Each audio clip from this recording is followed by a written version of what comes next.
Isang naglagiting na init sa kabuntagon or kaudtuhon mga ka-guys. Pakita lang nako ang init, nga grabe ka init. Friday ngayon, October 24, 2025. Friday sa kaudtuhon. Ang oras mga alas 12. Kararating lang ni Kuya AJ guys. Sobrang init talaga. Si Mami o parte, pawisan. Mami, pawisan. Say hi. Hindi siya mapakita guys kaya nagkadusingot siya. Maski na aming electric fan diri, grabe siya kainit. Grabe kainit o naglagiting siya. So share ni Kuya AJ ang kainit karong kaudtuhon, siguro nasa ano siya, nasa anon Celsius na siya.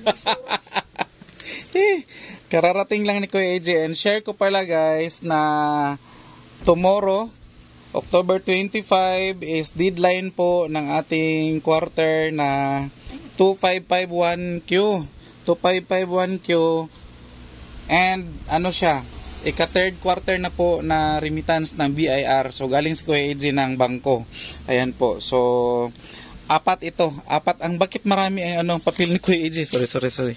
Aside kasi sa 2551Q, next month sa November 15 is deadline din ng ating 1701Q. Hayaan nyo si Kuya AJ guys na magyaw-yaw ng mga QQ kasi quarter yan siya yung mga Q. And aside dyan sa ano guys, aside dyan sa 1701Q at saka sa 2551Q, meron pang remittance si Kuya AJ na Q din. Sa ano yan siya, sa ating withholding 1601 EQ naman siya. Ayan, check ko lang kung tama ba ako. Hindi ba na ano si Kuya AJ nawala sa asan man yun, may kulang lagi ni one. Ayun, nawala talaga kasi apat itong na-remit ko kanina. Ayan, so, ito si 16, tama 1601 EQ kasi expanded ano yan siya, withholding na quarter. So ayan, so yan yung mga routine ni Kuya AJ sa BIR. Meron tayong monthly na withholding. Kung kayo ay nagre-rent ng mga pwesto, magbabayad kayo ng withholding tax. Ano siya guys, every month po yan siya, withholding tax. Ang deadline yan is every 10th of the month na siya. Kailangan huwag kang papalta dyan sa every 10th of the month or on or before kasi yan siya. Pero pag nangyari na ma-fall siya into Saturday or Sunday, yung 10th is pwede mo siyang bayaran sa ika-11th. So Monday na. So every ano guys, every remittance sa BIR, pag nag-fall siya ng Saturday or Sunday, the next banking day ka dapat magbayad. So pwede yan siya mag-lapse basta Saturday, Sunday or holiday. Yun. So nagbayad ako ngayon 24 pa lang, hindi ko na inantay na mag 25 kasi Sabado, at saka kung antayin ko siya magbayad ako sa Monday is super ano na naman, super haba na naman ng pila. So kanina pagdating namin sa bangko is dire-diretso na, walang pilahan kasi maaga pa. And yan ang ginagawa ni Kuya AJ. Unless maapiki sa panahon si Kuya AJ, so magbayad talaga ako ng on time. So on or before yan siya.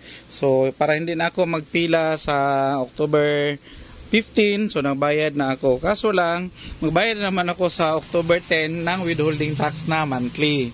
Si withholding tax po kasi is meron siyang monthly, meron din siyang quarterly. So January, February, pagka March, mag-quarter na yan siya. So, yun yung parang pangatlo niya. So, ipunin mo yung January sa February, isahin mo siya bayad sa March. So, ganun siya. At least paunti-unti guys, nalalaman na ni Kuya AJ ang routine na mga BIR remittances, mga payment natin, kailan ang mga deadline. Kasi pag nagbayad tayo ng bookkeeper, okay lang kung marami tayong pera, malaki yung tindahan natin na super grocery, mini-mart na talaga. Kasi si bookkeeper is mahal din ang bayad.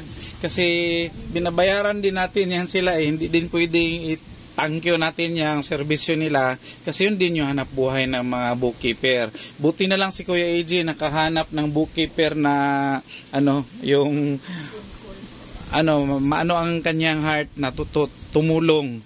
Kahit basta may mga hindi naiintindihan si Kuya AJ sa mga remittances, siya po yung tinatawagan ko at willing naman na tutulong. Si shoutout pala sa aking sa aking bookkeeper na kaibigan, si Alma. Shoutout Al, kung marinig or makita mo ito ko vlog ko. Thank you sa mga tulong and salamat sa pag-assist.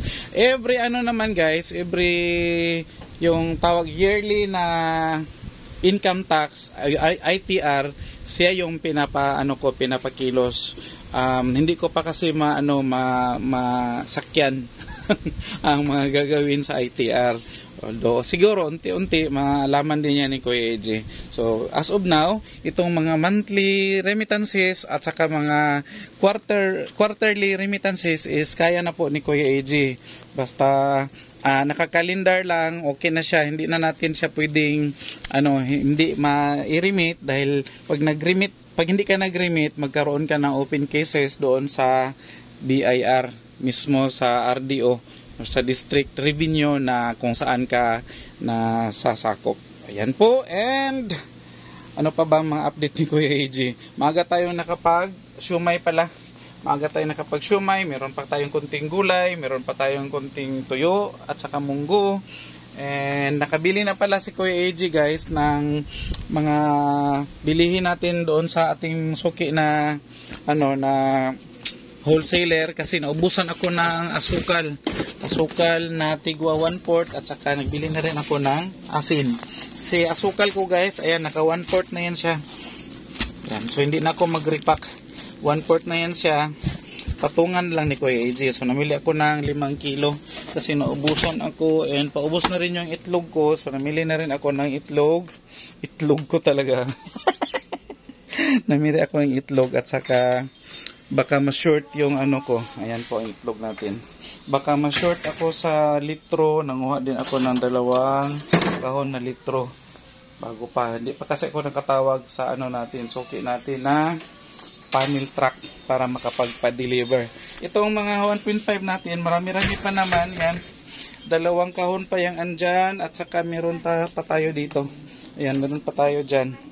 Ayan, so din tayo maubusan. Meron din tayong mga plastic pa nga na mga coke. So, ilang araw na ito guys. Ilang araw na inaunti-unti ko na siyang trabahuin. Yung aking chichirya. Meron pa ito.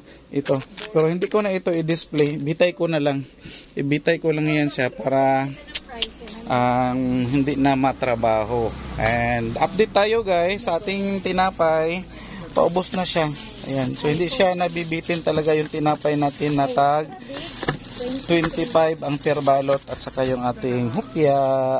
Ayan. Ito, dinaanan ko kahapon kahapon ba yun, May? Dinaanan ko kahapon sa nagpunta ako ng DOH. Dinaanan ko sa SNR, wala pong stocks. Yung si Buldak Carbonara na pink, pink na pouch at saka cup, walang stock. So, tiis-tiis muna tayo. Maraming naghahanap pero wala tayong maibigay kasi naubusan talaga. And naubos din yung stocks namin na marami-rami yun. Ilang box yung stocks namin. Naubos pa rin dahil malakas talaga sa bintahan si Buldak. Ayan. Si Kuya Lance, isa yan si Kuya Lance sa mga mga Buldak customer. Shout out Kuya Lance. Sigpangitag siomay. Kaway-kaway sa vlog. Ayan.